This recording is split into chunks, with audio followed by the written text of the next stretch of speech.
Football is upon us, and if you just listen to that Braves segment, we cannot wait because we need something to take our minds off what is going on with the Atlanta Baseball Club. And preseason begins on Friday for the Atlanta Falcons. We talked about it earlier in the week. We'll get our first look at Michael Penix. They released their first depth chart. Not too many surprises, but I want to start off with one that I noticed very immediately because we talked about it earlier in the week. And Arnold Ebiketie, who was getting rotational second team pass rushes, he was listed as the first team starting outside linebacker. Now, we saw this last year, and we see it with a lot of teams where the regimes don't want to give their rookies like, oh, rookie, you're the starter, right? So in these first initial depth charts, they'll put them like third or second. And we saw Braylon Trice at second. Do you think it's something more like that, and Braylon Trice is really the starter, or is it actually like Arnold Ebiketie right now is the starter, and maybe just him working with the second team as training camp stuff? I think depth charts should be taken with a grain of salt. Now, if I'm going to speculate, I would say that roles are still being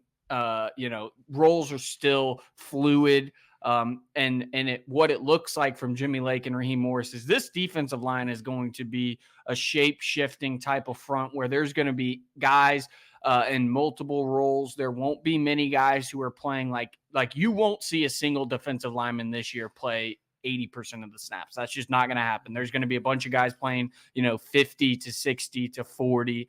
And that's what I think. So I think depending on the role that each of those guys, Braylon Trice and Arnold Ebiketie, kind of assume, I think it has more to do with the first point that you made, that it has to do with the rookie.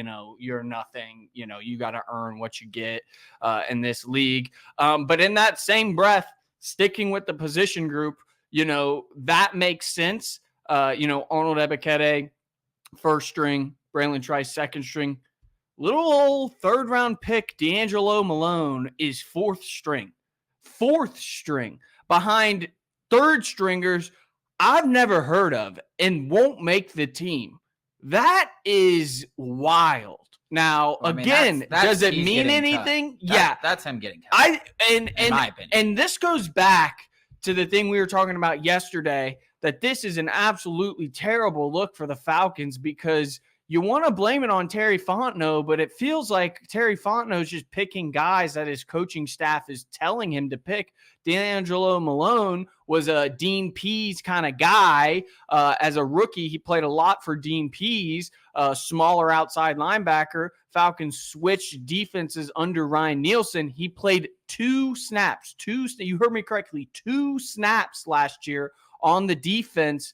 It's like we're just wasting picks. Instead of picking good players, we're picking like specific niche players that, like, for some reason, like if you have successful defensive and offensive coordinators, you're going to have turnover because they're going to get elevated to head coaches. That would be the idea. And now we're just wasting third round picks, which are very, very valuable. Those are top 100 picks. Yeah, but I think also we can say the scheme thing, but if you're that bad, you're probably that bad. I mean, if you're so bad that you're relegated to the fourth guy behind guys that you've never heard of, I don't think you were going to make it with Dean Pease. That's an even worse look. I know, that's what I'm saying, but I don't think you were going to make it with Dean Pease. But let's stick with defense. We'll do the offense next segment.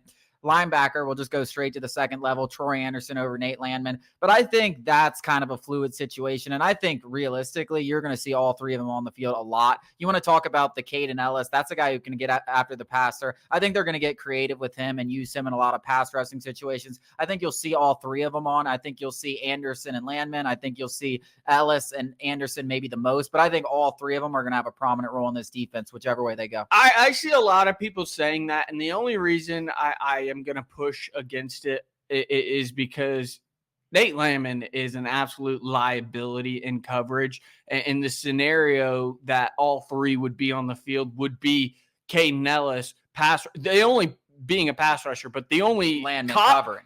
The only caveat is Ellis is the best coverage linebacker of the three.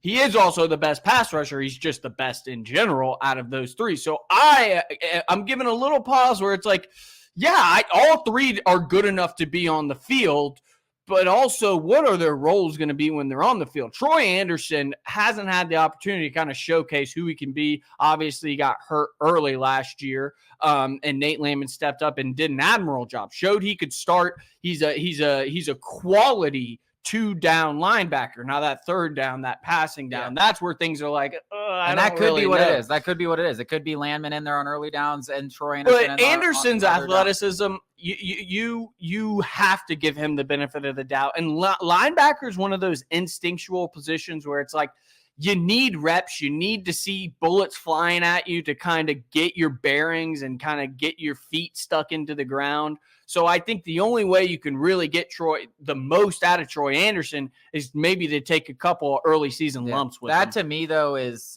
like a position group. Those three guys, or I guess really just Anderson and Landman, because Ellis is going to get the most. He's starting. There's no doubt about that. Yeah. Is like, that's one of those battles that I imagine like you could see one or the other starting week 3 after the first guy starts 1 and 2. It could be matchup based. Like that, like if a team doesn't have a great passing game, I think you could see a lot of Nate Landman. I think you're going to see. My point is all three. I think it's a good problem. We'll find roles. And on the opposite end of the spectrum, we move to the secondary. We're looking at Mike Hughes right now, CB2. We have heard some good things about Clark Phillips, but right now it's Mike Hughes, CB2. And then you got Richie Grant starting at safety, which is kind of what we expected. We'll see if anything changes throughout the preseason, stuff like that. But it doesn't really matter what they put. If they put Clark Phillips, no combination. There was not. We weren't going to be like, oh, DeMarco Hellams and Clark Phillips are starting. Yes, I don't know how much better that is. That's what I'm saying. So there was no. It was just we kind of knew like whatever they put there was the combination is not great. The hope is defense is not 1-on-1. Defense is 11-on-11. Now you go up against a guy like Patrick Mahomes and Andy Reid. He can make it 1-on-1, and he will target a guy like Mike Hughes all afternoon long. You know, Tom Brady did it against the Falcons in the Super Bowl. Jalen Collins is making headlines. I don't know why you have to bring that up. Making headlines. Well, he's making headlines on Twitter again. What is this guy doing? Pretty hilarious. Clearly wasn't a Falcons fan in 2016. But I will say, more often than not, it's 11-on-11, and you can cover up some deficiencies, some weaknesses. And you know, I'm starting to get a little optimistic about this defensive front and how it's got so many bodies that someone has to be good. Somebody has to come out of this being like, damn, that guy, the Falcons did all right with that guy. And we always do when we look over the defensive line, and we shouldn't do this, is we never talk about it because it's just assumed, but how dominant Grady Jarrett and David Onyemata are up at the middle, and how much easier they're going to make life. So, like, you don't need superstars around them. We had 37-year-old, last leg Calais Campbell out there looking pretty good. And and Bud Dupree. I don't want to call him a bum because he let us in last. But a very average player in Bud Dupree. Yes. So, like, if a guy can come in and be a pretty good rookie, like, he could have similar production, maybe even better production, because those guys are going to make life easy for you on the outside. We'll get into the offense coming up after the break, including our first major injury of the season.